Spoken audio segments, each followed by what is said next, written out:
가장 뜨거운 이슈. 오늘의 헤드라인. 출발 새아침 헤드라인 인터뷰. 네, 이미선 헌법재판관 후보자를 둘러싼 여야 대치가 점점 더 날카로워지고 있는 형국입니다. 국제법제사법위원회 전체 회의가 열리지 못했습니다. 야당에서는 고발 공세까지 예고를 하고 있어요. 국회 법사위 여당 간사이십니다. 더불어민주당의 송기현 의원을 연결해서 자세한 이야기 들어보도록 하죠. 의원님 안녕하십니까? 네, 안녕하세요. 예, 지금 지난주에 그 문영배 이미선 헌법재판관 후보자 인사청문 경과 보고서 채택 이 전체 회의를 소집을 했는데도 아직 법사위가 열리지 못했습니다. 네, 그렇죠. 저희 당이 요구하고 있는 이미선 후보자에 대한 청문 보고서 채택을 야당들이 거부했기 때문에 의사협정 합의가 이루어지지 못했죠. 예, 그런데 야당은 문영배 후보자만이라도 채택하자는데 여당이 회의 자체를 거부하면은 이게 어떻게 이해할 수가 있는 일이냐 이런 반응입니다. 이유는 무엇이죠? 회의를 저희들이 거부한 게 아니라 이미선 후보자에 대한 청문 보고서 채택을 거부한 거니까. 네네. 저희들 같이 하자는 거였고. 예. 그쪽은 이미선 후보자에 대해서는 청문 보고서 채택을 위한 전체를 못 열겠다고 한 거죠. 예. 저희가 이 이슈를 가지고 지난 금요일에도 이 시간에서 여야 의원들이 참석한 가운데 이 내용을 좀 다뤘습니다. 그런데 이 주식거래 문제를 가지고 워낙 그 찬반 양론이 좀 갈리고 있는 입장이어서요. 의원께서는 그 주식거래에 대한 불법성 여지 여부를 어떤 식으로 판단하고 계시는지요? 저희들이 청문회 과정을 통해서 불법성은 없다는 것은 확인이 됐습니다. 네네. 그 야당이 주장하고 있는 건 정치 공세임이 분명하고요. 예. 오히려 저희들도 청문하기 전에는 뭔가 좀 의문이 있지 않느냐 얘기를 했지만 청문 과정 같은 경우에서 전체적으로 주식이 거래한 그 내용을 확인해 보니까 불법적 거래 여지는 없다고 판단이 됐습니다. 예. 근데 불법적 거래가 없다는 걸로 판단이 됐다고 하는데 그 보이주식 같은 경우에 이제 이테크 건설, 삼광글라스 같은 경우에는 이게 지금 전체의 67%를 넘어서고 있다 그러는데 올해 이게 주가가 많이 좀 올랐다 이런 지적이 있습니다. 그래서 내부 정보를 활용한 것이 아니냐라는 의혹 이런 것이 이제 제기되고 있는 것 같습니다. 어떻게 우리 보시는지? 이테크 같은 경우 오르진 않았죠. 전체적으로 이게 한 19% 올랐다고 그러던데요. 전체적으로 거래한 걸 보면 한 25% 정도가 이제 그 손실을 본 주식입니다. 그 부분은. 네네. 일시적으로 오를 수도 있고 내릴 수도 있는 건데 제가 분명히 말씀드리고 싶은 거는 이 이미선 후보자 배우자가 주식 거래를 한 것은 일시적으로 한 것이 아니라 장기적으로 같은 종목에 대해서 사고 팔고 계속 했어요. 네네. 그래서 그 주가가 올랐을 때는 팔고 주가가 내렸을 때 사고 그 주가 내렸을 때 샀다가 올라오면 팔고 이런 것을 계속 반복했거든요. 그러니까 일상적인 주식 거래라 이 말씀이시죠? 그 전형적인 그 장기적 주식 거래 형태죠. 네네. 자, 그렇다면은 그 판사 재직 시절에 OCI 계열사 주식 소유하고 해당 기업이 관여한 재판을 맡았다 뭐 이런 식으로 알려져 있지 않습니까? 아니죠. 그거는 후보자 배우자 얘기인데. 네네. OCI 재판을 한 거는 변호사 때 이제 그 사건을 선임했다는 얘기고요. 예. 실제로 OCI 주식 거래하고 난 이후에 상당한 몇 년이 지난 다음에 처음 재판을 했어요. 네네. 그것도 상표 관련된 좀 가벼운 사건이었죠. 그러니까 지금 그러한 프레임이 잘못됐다는 거예요. 예.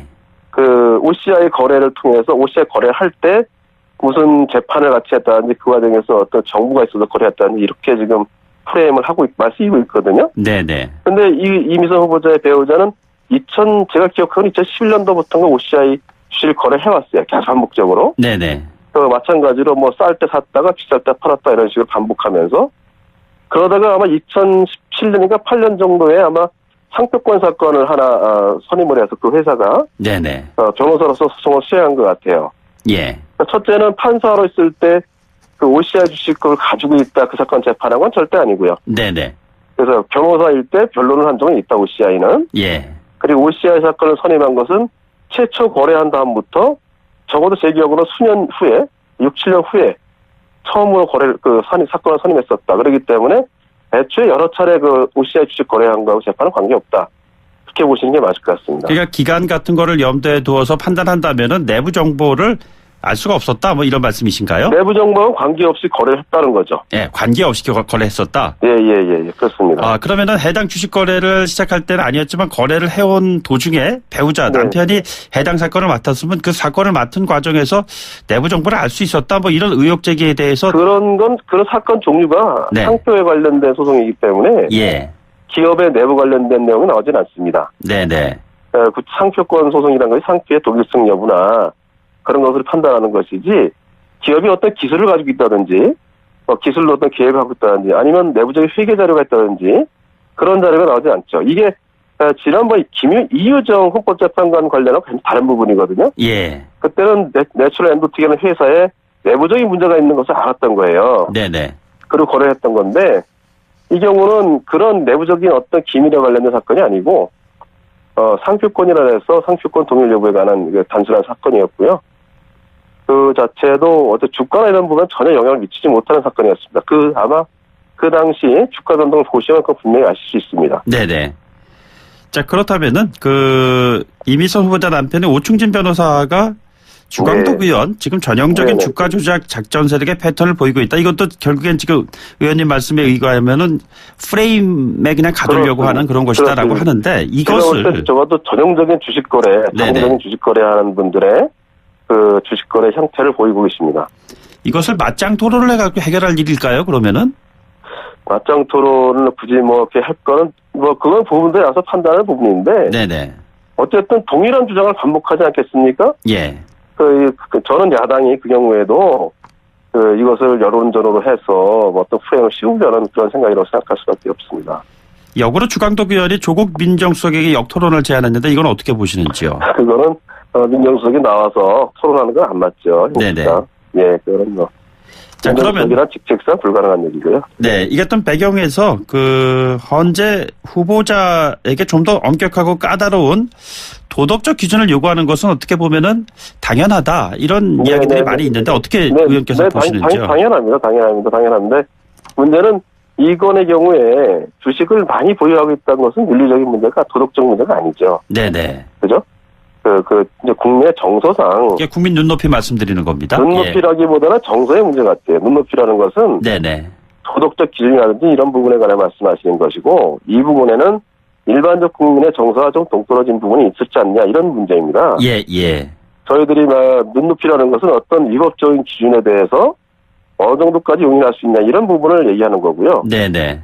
이 부분은, 과도한, 굉장히 많은 주식을 가지고 있는, 말하자면 좀, 상위층에 있는 그런 가족이다. 이런 정서적인 문제가 안 맞는다. 그런 부분이 있다고 저는 생각하고 있습니다. 예. 이렇게 표현도 하지 않았습니까? 오충진 변호사는 강남에 괜찮은 아파트 한 채 사서 35억 원짜리 하나 갖고 있었으면 될 문제를 이렇게 욕먹을 일이 아니었을 텐데 후회가 좀 된다 이런 얘기 했습니다. 표현, 그건 역시 국민정서에 안 맞는 말씀인 것 같고요. 네네. 다만 그 부분은 일부분 제가 이해하는 부분은 이 오충진 변호사가 거의 한 10년 동안 변호사하면서 번 돈을 거의 주식에 넣었어요. 네네. 그러니까 제가 또 하나 말씀드리고 싶은 것은 오충진 변호사나 이미선 후보자 부부가 주식으로 재산 증식을 한 건 아니더라고요. 예. 그런 점에서 보면 아마 그런 토로라고 봐야 되겠죠. 그냥 네네. 집 하나 사서 넣는 거랑 똑같지 않느냐 이런 식으로 얘기했던 건데. 그러나 표현은 그렇게 적절치 그렇죠. 못했다. 네, 국민의 정서에 맞지 않는다 저는 생각합니다. 예, 지난주 금요일에 바른미래당 오신환 의원이 이 프로그램에 출연해서 관련된 이슈 다룰 때 이렇게 발언을 했습니다. 주식 문제가 아니었어도 네. 도대체 왜 헌법재판관이 되어야 했는지 청문위원회 입장으로서 단 하나라도 찾기가 어려웠다 이렇게 표현을 했는데 말이죠. 네, 이미선 후보자에 대한 헌법재판관으로서의 적임자 이제 판단 부분입니다. 네, 어떻게 보시는지요? 청문 과정이 굉장히 짧다 보니까 그 과정에서 이미선 후보자가 충분히 자기 표현을 못했던 점이 있는 것 같습니다. 근데 실제로 이미선 후보자가 20년가량 법관 생활을 하면서 노동법 분야에 굉장히 탁월한 실력을 보여왔다는 그런 내부적인 의견이 있습니다. 평가가. 네네. 그리고 실제로 지방대 출신으로서 우리가 특히 서운함 얘기하지 않습니까? 네네. 그 서운함이 아닌 지방대 출신의 여성 40대 헌법재판관으로서 의미가 있다 저는 생각하고 있습니다. 예. 그럼에도 불구하고 네. 이 조국 민정수석에 대한 야당 측의 공세가 여전한 것 같습니다. 왜 무리하게 이미선 후보자를 이렇게 밀고 가야 하느냐 이런 거에 대한 답변은 어떻게 하실 수 있으신지요? 무리하게 밀고 간다는 부분은 이제 야당이 반대하는데 임명하려고 한다 이런 차원인 것 같고요. 네네. 저희들은 거꾸로 저희들이 지금까지 해왔던 어떤 부적격 사유에 해당되지 않는 사유를 가지고 야당들이 정치 공세를 하고 있다고 보고 있습니다. 네네. 실제로 이미선 후보자 같은 경우에 기존에 계속 얘기했던 7대 우리 조건에 해당되지 않지 않습니까? 예.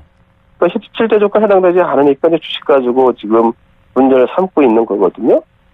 계속 이런 식으로 해서 거의 그 정부 측에서 아니면 여당 쪽에서 추천된 인사들을 흠잡기로 시작한다면 국정을 위한 인사를 발탁할 수가 없겠죠. 네네.